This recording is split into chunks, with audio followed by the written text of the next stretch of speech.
मुख्यमंत्री कार्यालय में मंगलवार को सीएम भजन लाल शर्मा ने चिकित्सा और स्वास्थ्य विभाग की समीक्षा बैठक की अध्यक्षता की। बैठक में चिकित्सा और स्वास्थ्य मंत्री गजेंद्र सिंह खेवनसर भी मौजूद रहे। उन्होंने सीएम को जानकारी दी कि चिकित्सा और स्वास्थ्य विभाग में लगभग 48,000 पदों पर भर्ती की प्रक्रिया मिशन मोड पर चल रही है और अब तक लगभग 8,000 पदों पर नियुक्तियां दी जा चुकी हैं। इस दौरान सीएम ने कहा कि विभाग में खाली पड़े पदों पर आवश्यकता अनुसार चरणबद्ध रूप से भर्ती की जाए और न्यायालय में लंबित मामलों का शीघ्र निस्तारण करवाकर नियुक्तियां दी जाए। तो वहीं सीएम ने कहा कि प्रदेश की जनता को सस्ती, सुलभ और गुणवत्तापूर्ण चिकित्सा सुविधाएं उपलब्ध कराना राज्य सरकार की प्राथमिकता है। हम अंतिम व्यक्ति तक स्वास्थ्य सेवाओं को पहुंचाकर सुनिश्चित करने के लिए संकल्पित हैं। उन्होंने अधिकारियों को निर्देश दिए कि चिकित्सा और स्वास्थ्य विभाग आम जन से सीधे तौर पर जुड़ा हुआ विभाग है, इसीलिए स्वास्थ्य क्षेत्र से जुड़ी राज्य सरकार की सभी बजटीय घोषणाओं को प्रभावी कार्य योजना के साथ त्वरित गति से पूरा किया जाए, जिससे आपड़ो राजस्थान, स्वस्थ राजस्थान की संकल्पना साकार हो।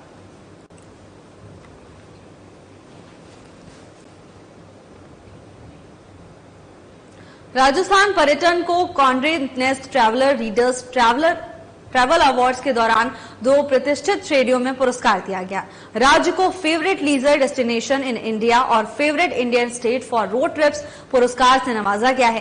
Favourite Indian state for road trips का अवार्ड राजस्थान को मिला है, जबकि favourite leisure destination in India का रनर अप अवार्ड उदयपुर को मिला है। पुरस्कार मिलने पर प्रसन्नता व्यक्त करते हुए उप मुख्यमंत्री दिया कुमारी ने कहा कि यह हर्ष का विषय है कि राजस्थान को 2 अलग अलग श्रेणियों में प्रतिष्ठित Conde नास्ट traveller readers travel awards 2024 प्रदान किया गया है। उन्होंने कहा कि विभिन्न ट्रैवल मार्ट और प्रदर्शनियों में सक्रिय भागीदारी के माध्यम से वैश्विक स्तर पर राजस्थान पर्यटन को बढ़ावा देने के लिए हमारी प्रतिबद्धता दृढ़ है। हमारा लक्ष्य राजस्थान में विदेशी और घरेलू पर्यटकों की संख्या बढ़ाना है।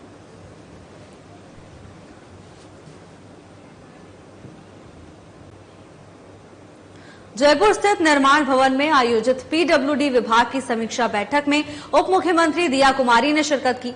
इस दौरान उप मुख्यमंत्री ने कहा कि प्रदेश में नई सड़कों के साथ डैमेज सड़कों को भी विश्व स्तरीय बनाना हमारी प्राथमिकता है।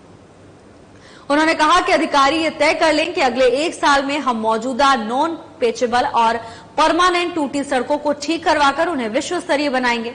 उन्होंने कहा कि यदि हम सब ने मिलकर इस काम को 100% सफल कर दिया तो ये आम जन के लिए बहुत बड़ी सहूलियत होगी।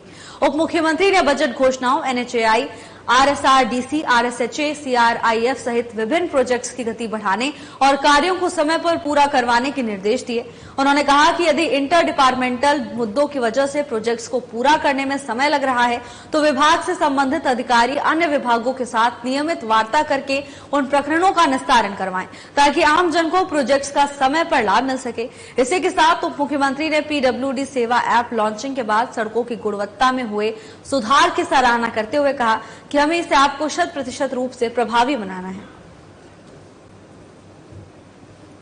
उप मुख्यमंत्री दिया कुमारी ने पीडब्ल्यूडी विभाग की समीक्षा बैठक की। इस दौरान उन्होंने अधिकारियों को निर्देश दिए हैं कि जल्द से जल्द सभी विकास कार्य पूरे कर लिए जाएं और सभी विकास कार्यों में गुणवत्ता का पूरा ध्यान रखा जाए। इसके साथ ही उन्होंने अधिकारियों को चेताया है कि इंटर डिपार्टमेंटल मुद्दों की वजह से कोई भी प्रोजेक्ट डिले नहीं होना चाहिए। समय रहते सभी प्रोजेक्ट्स को पूरा कर लें, जिससे आम लोगों को सहूलियत मिल सके।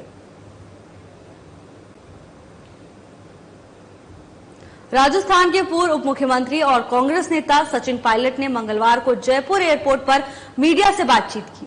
उन्होंने कहा कि महाराष्ट्र में हाल ही में पकड़ी गई धनराशि पर गंभीर चिंता जताई और लोकतंत्र में पारदर्शिता पर बड़े सवाल उठाए हैं। सचिन पायलट ने कहा कि महाराष्ट्र में इतनी बड़ी धनराशि का पकड़ा जाना ये दिखाता है कि मतदान से ठीक पहले ऐसी घटनाएं क्यों हो रही हैं। इससे ये संदेह होता है कि इस पैसे का इस्तेमाल सत्ताधारी पार्टी ने चुनावों को प्रभावित करने के लिए किया होगा। ये स्पष्ट होना चाहिए कि कौन कौन इस प्रक्रिया में शामिल है और किस तरह अंजाम दिया गया। उन्होंने निर्वाचन आयोग पर भी सवाल उठाए और उन्होंने कहा कि ऐसी घटनाओं के बावजूद आयोग की निष्क्रियता चिंताजनक है। पायलट ने कहा कि निर्वाचन आयोग को तुरंत प्रभाव से निष्पक्ष और प्रभावी कार्रवाई करनी चाहिए। तो वहीं समरावता हिंसा पर बोलते हुए उन्होंने कहा कि सरकार ने पहले न्यायिक जांच की बात कही थी, लेकिन अब संभागीय आयुक्त से जांच कराई जा रही है। इससे ये स्पष्ट नहीं होता कि सरकार वास्तव में चाहती क्या है। सचिन पायलट के इन बयानों ने राजनीतिक हलकों में हलचल मचा दी है। उन्होंने सत्ताधारी पार्टी की कार्यशैली और पारदर्शिता पर सवाल उठाते हुए आगामी चुनावों में जनता से न्यायपूर्ण फैसला लेने की अपील की है। सबसे पहले तो नागपुर में एनसीपी के जो नेता हैं, पूर्व गृह मंत्री हैं देशमुख, उनके ऊपर एक जानलेवा हमला हुआ। वो मुझे लगता है कि बहुत दुर्भाग्यपूर्ण घटना है कि चुनाव से ठीक पहले हिंसा का माहौल बनाना, लोगों को दबाव में लेकर आना, विपक्षी लोगों को टारगेट करना सभ्य समाज में ये शोभा नहीं देता। और मुझे लगता है कि इसकी भी जांच होनी चाहिए कि कौन तत्व थे जो इस पूरे हमला करने के पीछे थे। उसके तुरंत बाद जो भाजपा के बड़े नेता हैं वो सरेआम लोगों को प्रभावित करने के लिए धनराशि वितरित कर रहे हैं, वो पकड़े जाते हैं। और निर्वाचन आयोग ने अभी तक, क्योंकि चुनाव का मतदान कल है, अब वो क्या जांच करेंगे, उसका क्या परिणाम आएगा, लेकिन तुरंत प्रभाव से निर्वाचन आयोग को निष्पक्ष और प्रभावी कार्रवाई करनी चाहिए थी, क्योंकि कल इलेक्शन है। कितने लोगों को प्रभावित कर चुके थे, कौन उनके संपर्क में थे, कैसे पूरे इसको अंजाम दिया गया, ये मैं समझता हूँ बड़ा एक चिंता का विषय। लोकतंत्र में इतनी बड़ी धनराशि लेकर मतदान से कुछ घंटे पहले सत्ता वाली पार्टी जो केंद्र में सत्ता में है, प्रदेश में सत्ता में है, उनके बड़े नेता इस प्रकार के अगर सरेआम पकड़े जाते हैं, आप कल्पना कीजिए कि इन्हीं सभी ताकतों ने क्या क्या किया होगा पूरे चुनाव प्रचार के दौरान। और झारखंड और महाराष्ट्र, जहां पर मतदान कल संपन्न होगा, दोनों प्रदेशों में इंडिया अलायंस बहुत मजबूती से आगे बढ़ रही है। महाराष्ट्र में जहां कल पोलिंग होगी, वहां पर लोग मन बना चुके हैं। वहां का जो किसान वर्ग है, वहां सोयाबीन, कपास, प्याज के जो खेती करने वाले किसान हैं, वो इंतजार कर रहे हैं कि दोबारा मौका आए और जो कामयाबी लोकसभा चुनाव में इंडिया गठबंधन को मिली थी, उससे ज्यादा मतदान इस बार एनडीए के पक्ष में होगा। और मायावती की जो सरकार है, किस प्रकार के भाषण आ रहे हैं, मुझे बड़ा आश्चर्य हुआ जब सत्ता में बैठे मंत्री, कोई डिप्टी चीफ मिनिस्टर है, कोई प्रदेश का मुख्यमंत्री है, वो इस प्रकार खुलेआम धर्म की आड़ में वोट मांग रहे हैं। छोटवाड़ा विधायक और कैबिनेट मंत्री कर्नल राज्यवर्धन राठौड़ ने जनसंवाद कार्यक्रम के दौरान क्षेत्र और प्रदेश की जनता से संवाद किया। इस अवसर पर उन्होंने कहा कि प्रधानमंत्री नरेंद्र मोदी और मुख्यमंत्री भजन लाल शर्मा के कुशल नेतृत्व में राजस्थान विकास की नई ऊंचाइयां छू रहा है। राठौड़ ने कहा कि पिछले 11 महीनों में झोटवाड़ा समेत पूरे प्रदेश में विकास कार्य दोगुनी रफ्तार से हुए हैं। उन्होंने झोटवाड़ा क्षेत्र में 1081 करोड़ रुपए की लागत से पूर्ण किए गए विकास कार्यों की जानकारी दी, जिनमें सड़कों का निर्माण, जल आपूर्ति, ड्रेनेज, मेट्रो, रेलवे और अन्य बुनियादी ढांचे के कार्य शामिल हैं। कार्यक्रम के दौरान क्षेत्र की जनता ने कर्नल राज्यवर्धन राठौड़ का आभार व्यक्त किया और कहा कि झोटवाड़ा में विकास कार्यों की गति ने क्षेत्र को एक नए स्तर पर पहुंचाया है। इस अवसर पर कर्नल राठौड़ ने जनता को आश्वस्त किया कि आने वाले समय में विकास कार्यों की यह रफ्तार और तेज होगी। उन्होंने क्षेत्र की जनता से अपील की है कि वो सरकार की योजनाओं का अधिक से अधिक लाभ उठाएं।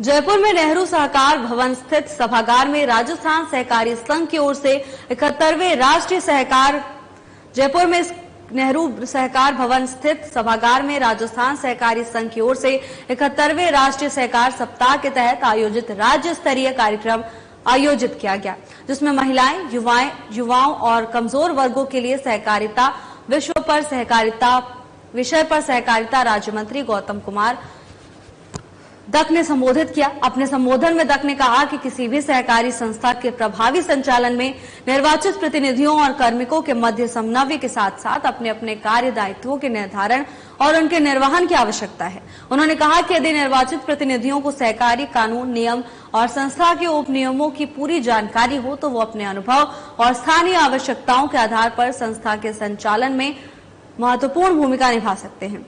तो वहीं मंत्री गौतम दत्त ने कहा कि सहकारिता समावेशी विकास का एक ऐसा मॉडल है जो जाति, वर्ग, रंग या भाषा के परे जाकर समाज के सभी वर्गों और समुदायों को उनकी आवश्यकताओं और स्थानीय संसाधनों के आधार पर विकास के अवसर प्रदान करता है। उन्होंने कहा कि सहकारिता हमेशा सभी वर्गों के मध्य अवसरों में समानता को बढ़ावा देते हुए गरीबी को कम करने और रोजगार के अवसरों में बढ़ोतरी करने के लिए उपयुक्त प्लेटफॉर्म उपलब्ध कराता है। इसीलिए सहकारिता के माध्यम से समावेशी आर्थिक विकास संभव है।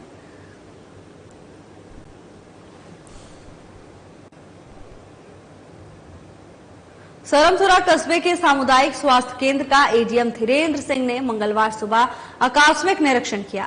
निरीक्षण के दौरान एडीएम ने निःशुल्क जांच योजना, दवा योजना सहित अन्य सरकार की ओर से चलाई जा रही योजनाओं की प्रगति के बारे में चिकित्सा प्रभारी डॉक्टर गोरेलाल मीणा से जानकारी ली। एडीएम धीरेन्द्र सिंह ने निरीक्षण के दौरान व्यवस्थाओं और मेडिकल स्टोर में उपलब्ध दवाइयों के बारे में जानकारी ली, जिस पर निःशुल्क दवा योजना की प्रगति देखकर संतुष्टि जाहिर की। तो वहीं एडीएम ने चिकित्सा प्रभारी को चिकित्सा कर्मियों को नियमित समय पर आने के लिए पाबंद करने के निर्देश भी दिए और सरकार की तरफ से चलाई जा रही फ्लैगशिप योजनाओं का लाभ अधिक से अधिक मरीजों तक पहुंचाने के भी निर्देश दिए। इस दौरान एसडीएम अजय मीणा, चिकित्सा प्रभारी doctor Gorelal Meena, nursing officer Rakesh Bansal सहित अन्य अधिकारी मौके पर मौजूद रहे।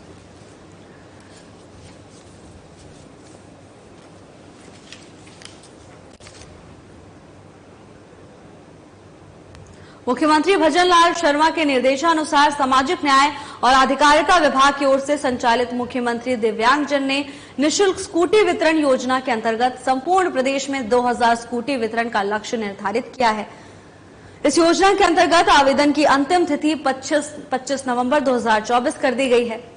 25 नवंबर 2024 की मध्यरात्रि को इस योजना का ऑनलाइन पोर्टल बंद हो जाएगा।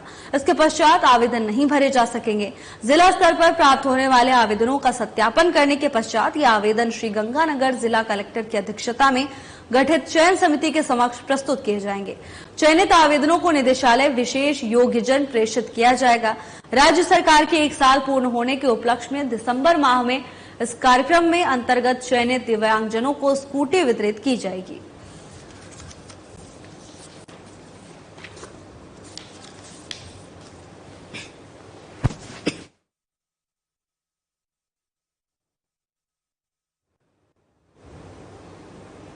उप मुख्य निर्वाचन अधिकारी सोमदत्त दीक्षित ने मंगलवार को जयपुर स्थित पूर्णिमा विश्वविद्यालय और पोद्दार इंटरनेशनल कॉलेज में युवाओं को संबोधित किया। इस दौरान उन्होंने कहा कि देश के जिम्मेदार नागरिक के रूप में 18 साल की आयु प्राप्त कर चुके हर युवा का ये कर्तव्य है कि वो मतदाता के रूप में अपना पंजीकरण करवाए। निर्वाचन विभाग इसी क्रम में राजस्थान के अलग अलग शिक्षण संस्थानों में युवाओं के बीच मतदाता पंजीकरण की प्रक्रिया का प्रचार करने के लिए अभियान चला रहा है।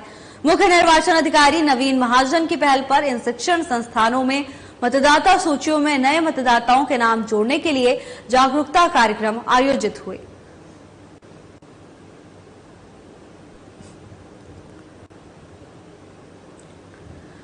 निर्वाचन आयोग के निर्देशानुसार विशेष संक्षिप्त पुनरीक्षण अभियान 2025 के तहत आयोजित इन कार्यक्रमों में निर्वाचन विभाग के संयुक्त मुख्य निर्वाचन अधिकारी प्रतिभा पारिक, एडीएम और उप जिला निर्वाचन अधिकारी आशीष कुमार समेत कई लोगों ने विद्यार्थियों को संबोधित किया।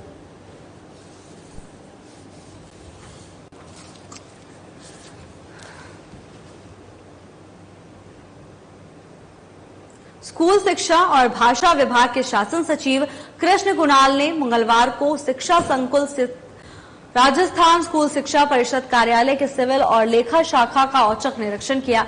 निरीक्षण में 10 अधिकारी कार्मिक अनुपस्थित पाए गए, तो वहीं साक्षरता और सतत शिक्षा कार्यालय का निरीक्षण करने पर अनुपस्थित पाए गए 6 अधिकारी और कार्मिकों को सीसीए नियमों के तहत अनुशासनात्मक कार्रवाई के लिए कारण बताओ नोटिस जारी किए गए हैं।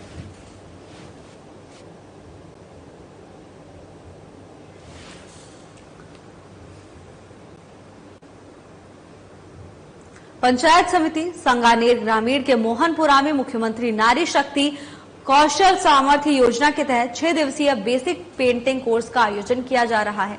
तो वहीं महिला अधिकारिता विभाग के उप निदेशक डॉक्टर राजेश डोगीवाल ने बताया कि जिला कलेक्टर डॉक्टर जितेंद्र कुमार सोनी के निर्देश पर राजकीय उच्च माध्यमिक विद्यालय में प्रशिक्षण कार्यक्रम का आयोजन किया जा रहा है, जिसमें बालिकाओं और महिलाओं को दीवार, लकड़ी और लोहे पर कलर करना सिखाया जा रहा है। उन्होंने बताया कि वो प्रशिक्षण कार्यक्रम महिला अधिकारिता विभाग की अनोखी पहल है। प्रशिक्षण प्राप्त करने के बाद बालिकाएं और महिलाएं रंग रोगन का कार्य भी कर सकेंगी। इस मौके पर डॉक्टर डोगीवाल ने बालिकाओं और महिलाओं को सशक्तिकरण की ओर अग्रसर होने तथा सभी को एक समूह के रूप में कार्य करने के लिए प्रेरित किया।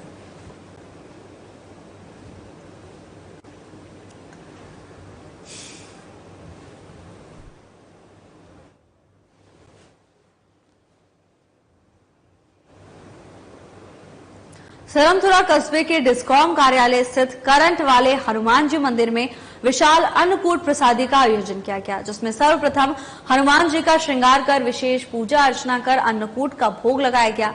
उसके उपरांत श्रद्धालुओं ने भी प्रसादी में बने स्वादिष्ट व्यंजनों का आनंद लिया। आपको बता दें कि दीपावली के बाद गोवर्धन पर्व पर अन्नकूट प्रसादी का आयोजन किया जाता है। उसके बाद से ही जगह जगह मंदिरों में अन्नकूट प्रसादी का आयोजन किया जाता है। पौराणिक बातों से अलग अगर वैज्ञानिक दृष्टिकोण से भी बात करें तो अन्नकूट की सब्जी का बहुत महत्व है। ये समय सर्दियों की शुरुआत और मानसून का अंत दर्शाता है। बारिश के मौसम में हरी पत्तेदार सब्जियां नहीं खाई जाती क्योंकि कीड़े आदि का डर होता है। सर्दियां आते ही पत्तेदार सब्जियों का सेवन सुरक्षित हो जाता है। अन्नकूट सभी सब्जियों को मिलाकर बनाया जाता है ताकि शरीर इनके तत्वों से तालमेल बिठा सके।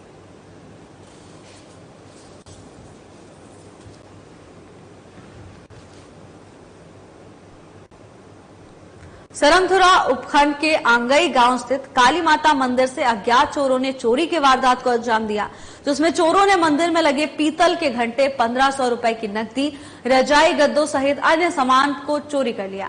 घटना के बाद भारी संख्या में ग्रामीणों की भीड़ मंदिर में जमा हो गई और चोरी की वारदात की सूचना आंगई पुलिस को दी गई, जिस पर आंगई थाना पुलिस ने घटनास्थल का मौका मुआयना कर अज्ञात चोरों की तलाश शुरू कर दी है।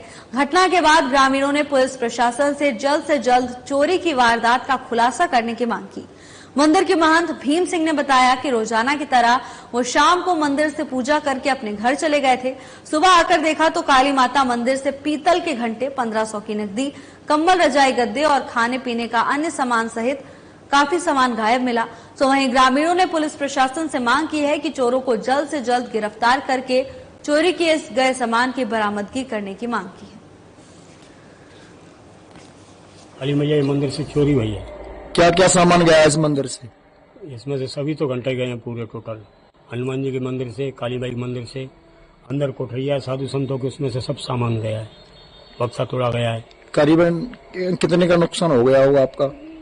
अब तकरीबन 40 घंटा गए हैं, तो 40 घंटा की पीतल कम से कम नहीं तो 1 कुंटल जैसी पीतल थी और 1500 रुपये नगदी है और कंबल है, रजाई गद्दा, ऐसा सब सामान गया। पूरा खाने का सामान गया, दाल वगैरह ये सब। आपने थाने में कोई कंप्लेंट की क्या? अभी नहीं, अभी जा रहे हैं करने के लिए।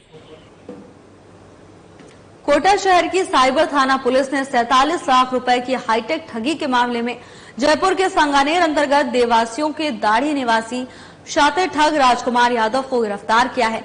टीम को देख आरोपी ने भागने का प्रयास किया, जिससे पुलिस ने पीछा कर पकड़ लिया।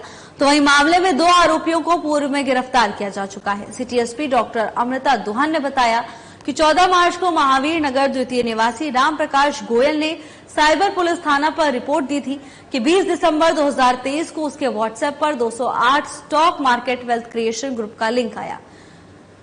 ग्रुप के एडमिन राजीव मेहता ने मुझे पैसे कमाने का झांसा देकर वैनगार्ड नाम का एक ऐप डाउनलोड करवाया।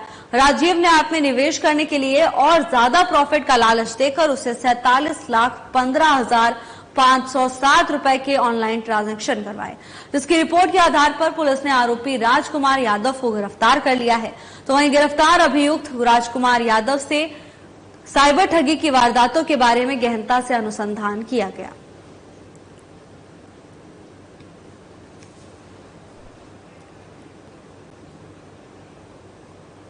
राजस्थान समाज विरोधी क्रियाकलाप निवारण अधिनियम 2006 राजभाषा के तहत प्रतापगढ़ पुलिस ने बड़ी कार्रवाई कर हार्डकोर बदमाश जैद खान पठान निवासी अखेपुरा थाना प्रतापगढ़ को जिला कारागृह प्रतापगढ़ में निरुद्ध किया। एसपी विनीत कुमार बंसल के निर्देशन में जिले के हार्डकोर अपराधियों के विरुद्ध निरोधात्मक कार्रवाई के अंतर्गत अतिरिक्त पुलिस अधीक्षक बलवीर सिंह और सीओ गजेंद्र सिंह के मार्गदर्शन में एसएचओ दीपक बंजारा ने थाने के हार्डकोर अपराधी जैद खान पठान के खिलाफ राजपासा के तहत कार्रवाई के लिए प्रतिवेदन दिया था। जिला कलेक्टर अंजलि राजौरिया की ओर से प्रतिवेदन को स्वीकार कर राजपासा के तहत निरुद्ध करने के लिए गृह विभाग से अनुमोदन शक्तियां प्राप्त कर जैद खान के निरुद्धि आदेश जारी किए। एसपी बंसल ने बताया कि हार्डकोर अपराधी जैद खान गंभीर आपराधिक कृत्यों में लिप्त है। इस पर मारपीट करने, लोगों को डराने, धमकाने, असहाय व्यक्तियों और विवादित संपत्तियों पर कब्जा करने, व्यापारियों को जान से मारने की धमकी देकर फिरौती वसूल करने, हत्या और अवैध हथियार रखने जैसे कुल 12 गंभीर प्रकृति के प्रकरण दर्ज हैं।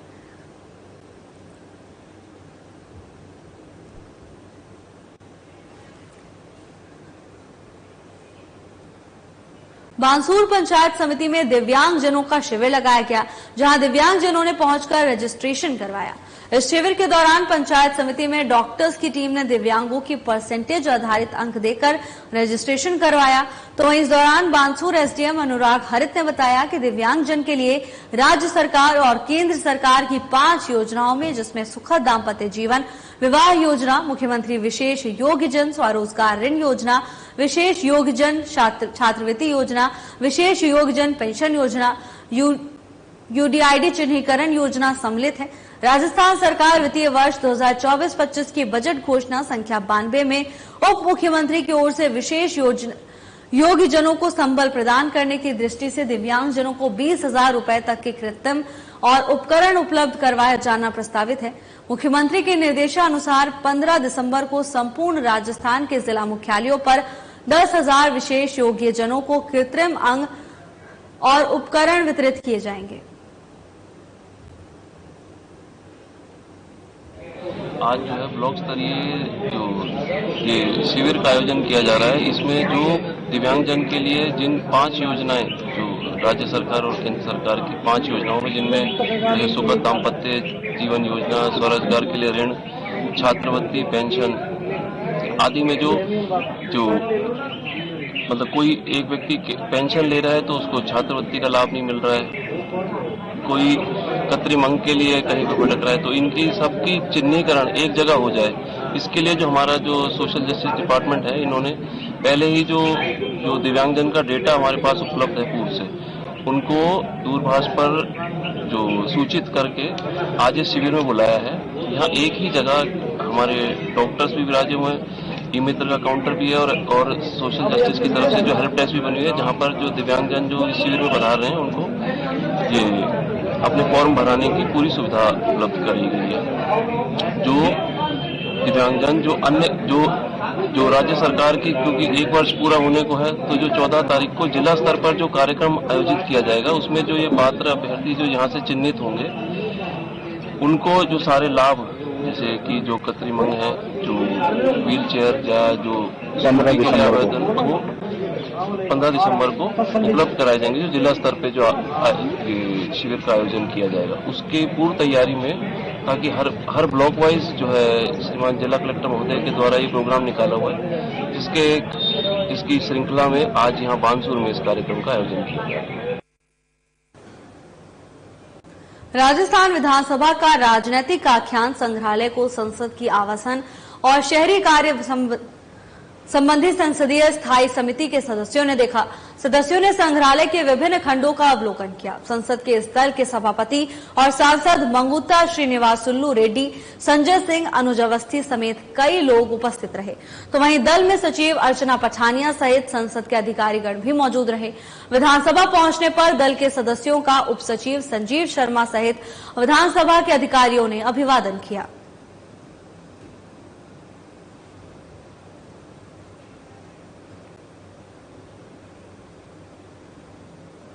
जयपुर विकास प्राधिकरण की ओर से जोन 5 न्यू आतिश मार्केट के पास द्रव्यवती नदी के बहाव क्षेत्र निजी खातेदारी में करीब 2 बीघा कृषि भूमि पर नवीन अवैध कॉलोनी का प्रारंभिक स्तर पर ही पूर्णतः ध्वस्त किया गया। पुलिस उप महानिरीक्षक कैलाश चंद्र बिश्नोई ने बताया कि जोन 5 के क्षेत्राधिकार में अवस्थित न्यू आतिश मार्केट के पास द्रव्यवती नदी के बहाव क्षेत्र निजी खातेदारी में करीब 2 बीघा कृषि भूमि पर जेडीए के बिना स्वीकृति अनुमोदन के और बिना भू रूपांतरण करवाए भूमि को समतल कर बीते दिनों में मौका पाकर रातों रात बनाई गई मिट्टी, ग्रेवल सड़कें, बाउंड्री वॉल और अन्य अवैध निर्माण कर कॉलोनी को ध्वस्त कर दिया। फिलहाल के लिए बस इतना ही। जल्द हाजिर होंगे नई अपडेट्स के साथ। नमस्कार।